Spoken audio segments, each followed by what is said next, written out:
It'll turn the pumps on slow, bring them up to speed, maintain their speed. And we're going to have one for these two pumps, because these two pumps are the smaller pumps, and the one in the back is the 900 horse pump. That reduce O&M costs too, right? Exactly. As part of this pump replacement project, we're doing an energy study, and we've taken data. Rich and another engineer, I believe, has taken data now on the existing operation of the pumps and how much energy we're using now, and then we're going to be able to compare once the variable frequency driving is. And once we do that and we get some real numbers, we're going to go to the National Grid, and there may be a substantial rebate, and we're going to go to NYSERDA, and they also indicated there may be, so I'm not going to throw the number out, but I think it's going to be a real good savings. And It's estimated 20-25%. Yeah. Energy. Yeah. So it's a positive thing. This is needed, and it was timely, and you just can't replace these units anyway. And you might as well go state of the art. But these big electronic consoles are not cheap. Each of them are probably on the order of $200,000+. So anyway, that's starting right now. As a matter of fact, they're on order, because that pump back there, drive went, and we only have these two pumps, which is not good. Okay, our wastewater collection and treatment system. Again, the bonding accounted for another maybe close to $6 million of needed water and wastewater treatment system improvement projects in the town. And we completed 4 projects here over the past 2 years, but we have a ways to go. And the projects that we are planning for in the future are going to be presented, I think, to the town maybe in June, when we get the bypass line to the county design, so we have some drawings to show, etc., and some other projects. But right now, I'm just going to go over some of the ones that we've completed. The first one here is down at the wastewater treatment plant. These are, I'm sorry the size of these, but this is a new ultraviolet disinfection unit that we had to put in. We were actually mandated by DEC. DEC has required all treatment plants along the Hudson River to comply with Governor Pataki's ruling of 5 years ago that we start to disinfect our effluent from our treatment plants. That was standard practice 30 years ago. They stopped it for 30 years, and now Governor Pataki wanted the Hudson River swimmable or better suited for recreational purposes, hence the need for disinfection.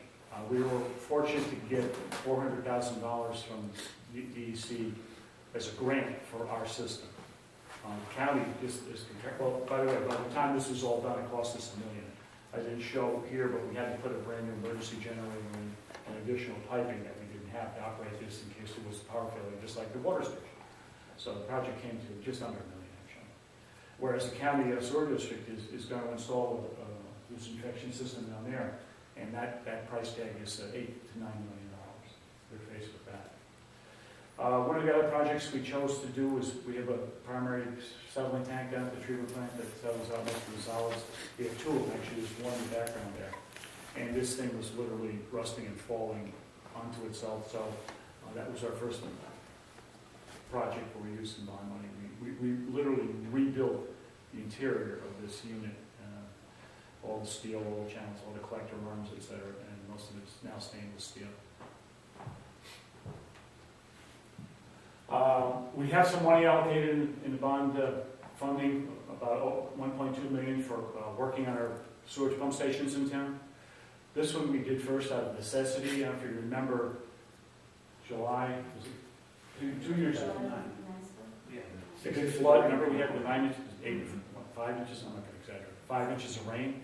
Well, the cell actually hit not too far from here, out past the high school, or was localized in that area. And when that rain hit, this is the existing new pump station you see here. The old station was underground, and right where the light is in the back is an arm of the Mill Creek that goes down, past the YMCA, etc. And this is right next to the Luther Road pump storage facility, so you know where that is. So anyway, we had to replace this entire pump station, and we put it above ground, and we raised it to where, in the event the stream does flood, it will go between here and out over the road et cetera. But to protect the property, we put a retaining wall, and here's the creek here. It looks very benign, but the water was literally about this level up here. And this is a $250,000 project.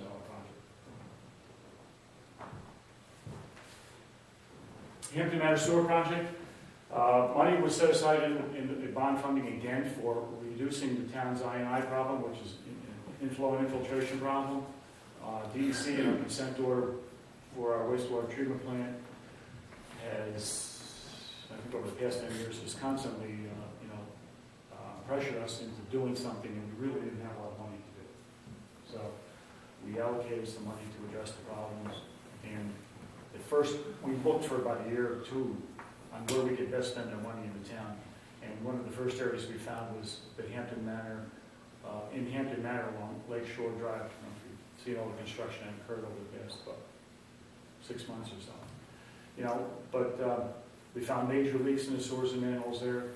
The sewer, believe it or not, was at or below lake level. Sections were clogged and plugged, and joints were leaking, and the pipe was cracked. They're draining the lake. And that's exactly it. We weren't sure whether, I don't know if you read your supervisor's newsletter article, but we weren't sure whether we were draining a lake or the lake was draining into the sewer system. Either or, it was a lose-lose situation. So that project cost about $250,000. But the project also represents, and I'll show you some pictures here next, typical conditions and problems in the state of our aging infrastructure. In our town, there's a lot of old sewers. We don't have a lot of sewer problems in the Third Avenue Sewer District, but in the House and the General District, the sewers are much older. Matter of fact, dating back to Hampton Manor here, this is Lake Shore Drive. The sewers were installed in the 40s, and the procedures, pipe materials were not, as they are today, needless to say, and everything, all those old sewers are just falling apart. So when you replace older sewers, not only are they, you have to literally build one around it, next to it, or over the top of it, or pump around it while you're putting a new one in, but the costs are greater. And here, along Lake Shore Drive, we were so deep, we were below lake water, and water was pouring in. So these pipes over here, and that's a dewatering system. There were close to 50 well points put in the ground with a pump, and we literally pumped down the groundwater table so they could install the sewer. This is interesting. A couple interesting photos. I know Rick's excited about these.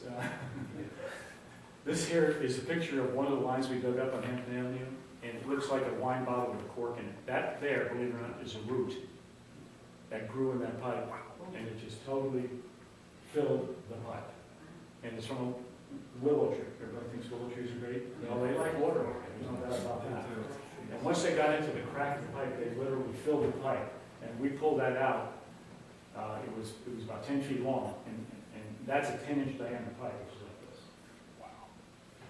And on the right, here's one of the manholes on Lake Shore. I mean, you can see the water pouring in, okay? And that has to be lake water or groundwater coming in. There's no doubt in my mind. And it was just pouring in.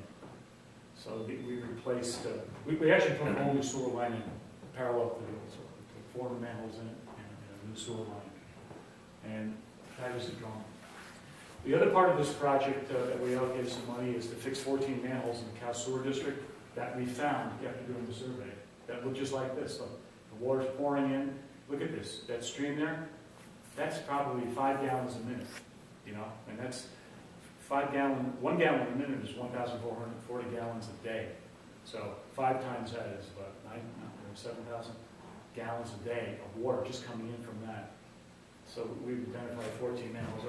They're working on them right now. So anyway, it's not only rehabbing, rebuilding sewer lines, but what we're really doing is saving money for the town. We're saving treatment costs, pumping costs, disposal costs. It gives us extra capacity at the wastewater treatment plant. It improves the drainage in the road because we're going to have to regrade, excavate, and modify roads, and we'll end up at a new surface too.